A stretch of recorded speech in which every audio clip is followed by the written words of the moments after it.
Hi friends, welcome to our channel. இன்றைக்கி நம்ம இந்த வீடியோவில் ஒரு சூப்பரான ஸ்வீட் ரெசிபி தான் பார்க்க போகிறோம். இந்த சம்மர் டைமில் வந்து நமக்கு க்ரீன் கிரேப்ஸ் வந்து அதிகமாக கிடைக்கும். 1 கிலோ 70 ரூபா அப்படி தான் விற்கிது. இன்னும் கொஞ்சம் நல்லா 50 ரூபா அந்த மாதிரியே நமக்கு கிடைக்கும். இந்த கிரேப்ஸை வச்சு நம்ம இன்றைக்கி ஜாம் எப்படி செய்யலான்னு பார்க்கலாம். ரொம்ப சீக்கிரமாக செஞ்சிடலாம். ஒரு 10 மினிட்ஸில் சூப்பரான ஜாம் வந்து நமக்கு ரெடி ஆயிரும். குழந்தைங்களுக்குலாம் ரொம்ப பிடிக்கும். வாங்க எப்படி செய்கிறதுங்கிறத பார்க்கலாம். க்ரீன் கிரேப்ஸ் வாங்கிட்டு வந்ததும் நம்ம ஒரு பவுலில் தண்ணியில் கொஞ்சமாக கல்லுப்பு கொஞ்சமாக மஞ்சத்தூள் போட்டு ஒரு 15 நிமிஷம் இந்த கிரேப்ஸை ஊற வச்சுட்டு அப்புறம் நல்லா 2 தண்ணி ஊற்றி அலசி நம்ம எடுத்துக்கலாம். இதை எப்படி இட்லி பாத்திரத்தில் வச்சு நம்ம வேக வைக்கணும்.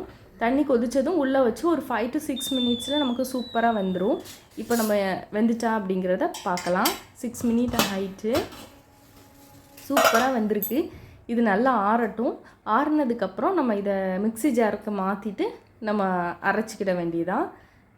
இது கூட தண்ணி எதுவுமே சேர்த்துக்கிட வேண்டாம், அப்படியும் நீங்கள் அரைச்சிக்கோங்க. இப்போ ரெடியாக இருக்குது. இப்போ ஜாம் செய்கிறதுக்கு நம்ம ஸ்டார்ட் பண்ணலாம். பாத்திரம் ஹீட் ஆனதும் அரைச்சி வச்சுருக்கிறத அதில் சேர்த்துட்டு நம்ம மிக்ஸ் பண்ணிக்கிட்டே இருக்கணும். இப்போ இதில் உள்ள அந்த தண்ணியெல்லாம் வற்றி நமக்கு நல்லா சுண்டணும். அந்த அளவுக்கு நம்ம வந்து கொஞ்சம் மீடியம் ஃப்ளேமில் வச்சு கிளறி விட்டுக்கிட்டே இருக்கணும்.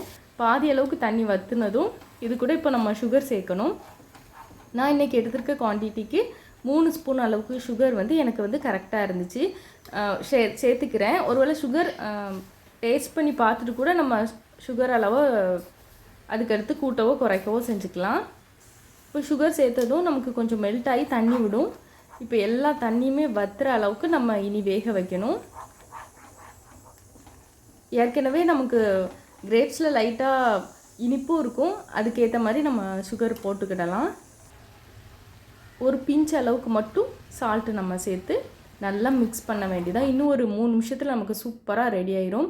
தண்ணிலாம் வற்றி நல்லா கெட்டியானதும் சூப்பரான டேஸ்ட்டில் ஜாம் வந்து நமக்கு ரெடி ஆயிரும்.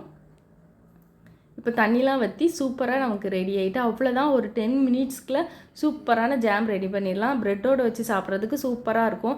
அப்படின்னாலும் நம்ம சாப்பிட்லாம். குழந்தைங்களுக்கு ரொம்ப பிடிக்கும். இந்த சுகருக்கு பதில் வெல்லனாலும் நீங்கள் சேர்த்துக்கிடலாம். நம்மளுடைய விருப்பம் தான். ரொம்ப சூப்பரான டேஸ்ட்டாக இருக்கும். இந்த சம்மருக்கு நீங்களும் ட்ரை பண்ணி பாருங்கள். வித்தியாசமாக இருக்கும். டேஸ்ட்டும் அட்டகாசமாக இருக்கும். வீட்டில் உள்ள எல்லாருக்குமே ரொம்ப பிடிக்கும். தேங்க்ஸ் ஃபார் வாட்சிங்.